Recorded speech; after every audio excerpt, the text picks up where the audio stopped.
Harlem, place. Place. Harlem, sit. Good. Stay. Let's do a quick one with Harlem. Good girl. Nope. Nope. Harlem, place. Place. Good girl. Stay.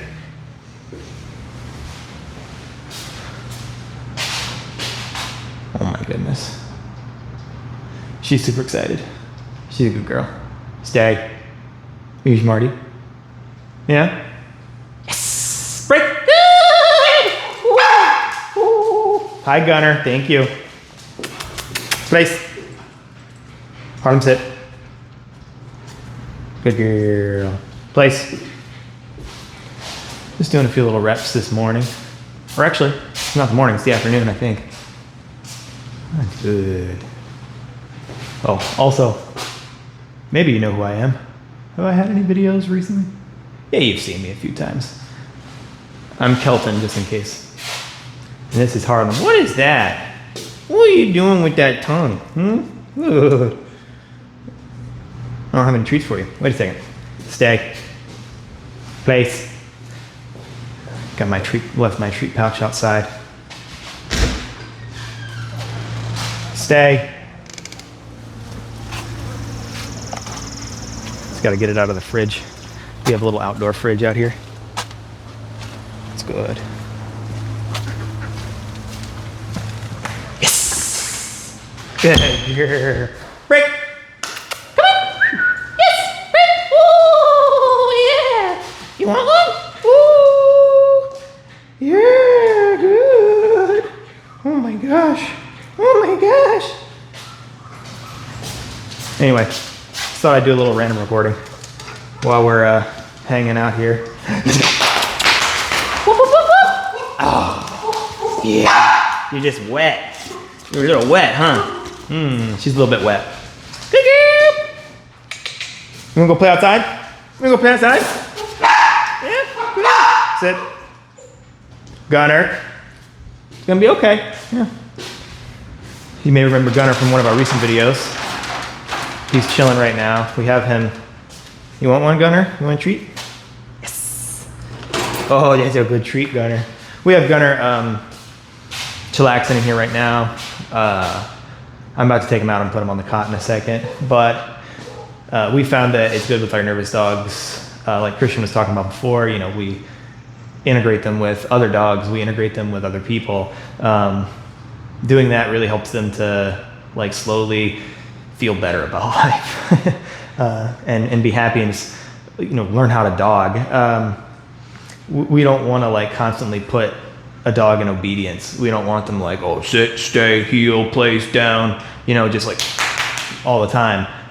We want them to just be able to live. And that's the most important thing with the nervous dogs we work with is, you know, taking them on walks, putting them on a place cot, letting them chill out with the family, letting them run around and feel okay, letting them like, you know, just be a dog, sniff.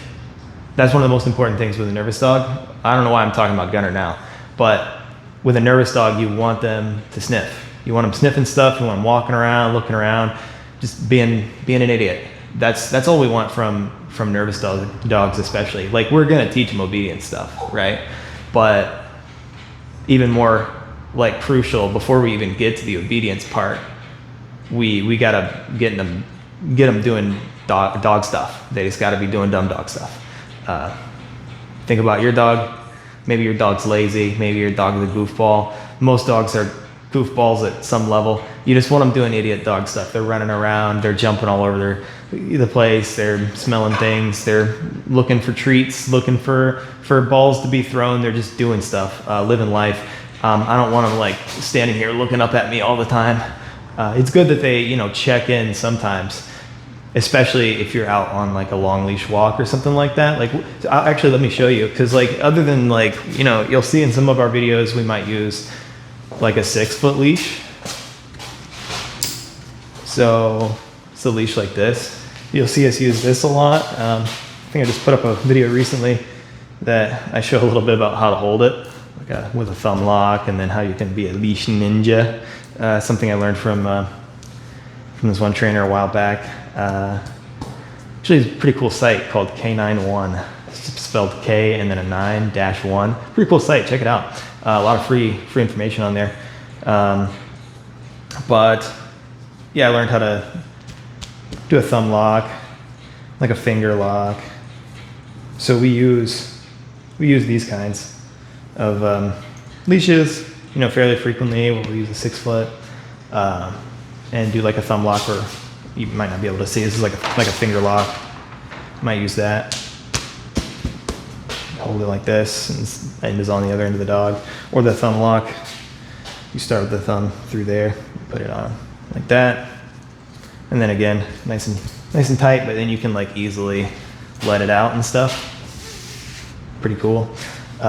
So we'll use like a 6 foot, and then you've seen in some of the videos, and you'll see in a lot more of them, that I always am gonna have, if I'm not, if the dog's off leash, I'm just gonna have this on my side.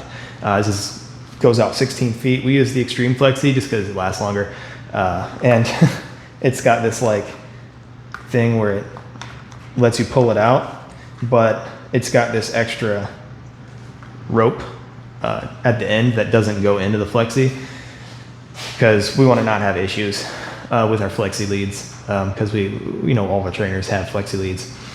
I should make a video about that at some point, because a lot of times people will really like be mad at Flexi leads, and I get it. I earlier on in my training career did not like Flexi leads. I was not cool with the Flexi leads, because Flexi leads are notorious for, like, you have somebody with their dog and their Flexi leads all the way out, and they're just walking through a park or down the road or something like that, and their dog's just like, blah, just out of control, losing their mind, and they have no obedience at all for the dog. The dog doesn't recall, the dog doesn't do anything, and so then like some other person's walking with their dog and trying to have a nice time, and all of a sudden, boom, that dog just is like, and they're like, get your dog. And then we're like, we hate these Flexi leads, right? Because you get no control of your dog. Well, that's only if your control comes strictly through the leash, right? If the only way that you can do anything with your dog is the leash, then yeah, of course. Yeah, you'll only be able to do it if you have, the Flexi.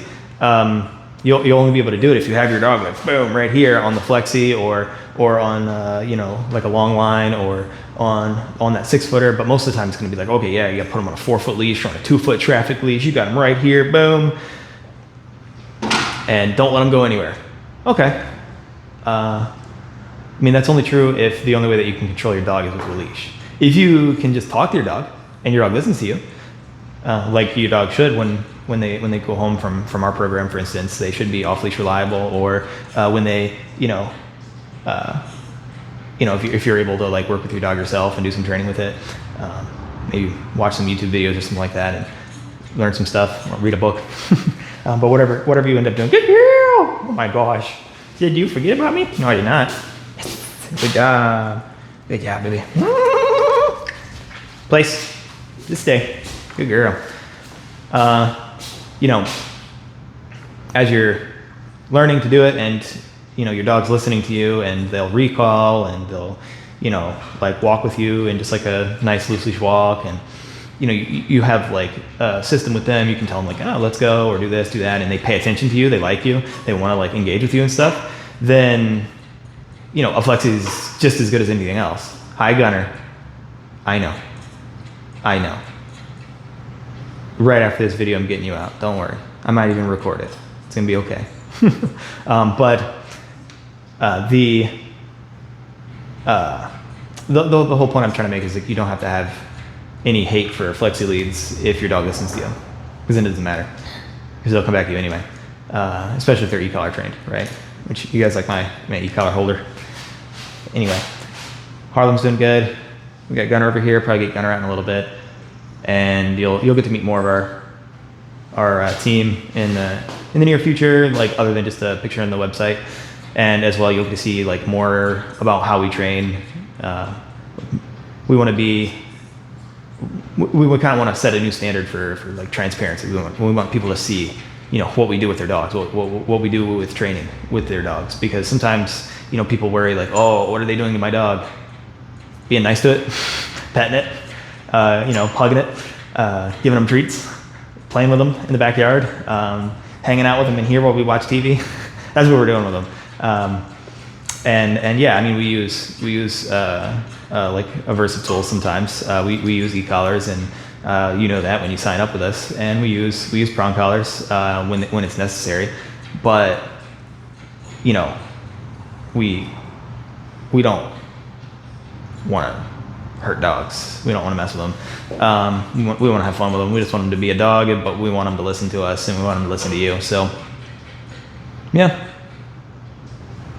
Dogs are good, and one of the reasons we want to be a little bit more transparent about things and like show you guys everything is because you can see the difference in the dogs. So as we go along, you'll see like the dogs look happy. The dogs are doing good. You know, there's like different body language cues, but people have really hyped up that body language cue thing. Sometimes they're like, oh, you're like, did you see that dog? And it was like, oh, it was cocking its head. Yeah, like I understand behavioral science. I've read those behavioral books. You know, I've read Stephen Lindsay's 3 volumes. I've read all of the, you know, force-free advocates, and I've read a whole bunch of like, you know, sport dog training stuff, and you know, play-based trainers, treat-based trainers. You know, I've read all of that stuff, and I've read like the old studies like Meacham and other guys like that on body language cues and stuff like that, and they're real. They're real. But sometimes you just gotta like see things from the dog's perspective and give them a chance. Let them try things and see how it goes. Obviously, like in a safe scenario, but you know, sometimes the dog's a little uncomfortable, and sometimes they're a little bit uncomfortable when they're here with us. But you'll be able to see that like overall they're super happy. And while they're learning things, there might be moments of discomfort, but we're gonna show you those moments of discomfort, and then you're gonna see how like when they learn stuff, how it opens the world up. So anyway, this ended up being way longer than I thought it was gonna be. I ended up rambling. Good! Woo-hoo-hoo! Yes, good job, Harlem. Woo-hoo-hoo! That's good. So I'm gonna finish this video up for now. Probably gonna take a walkie with Harlem, and then take a little walkie with Gunner, and you know, work with some of the other doggos. But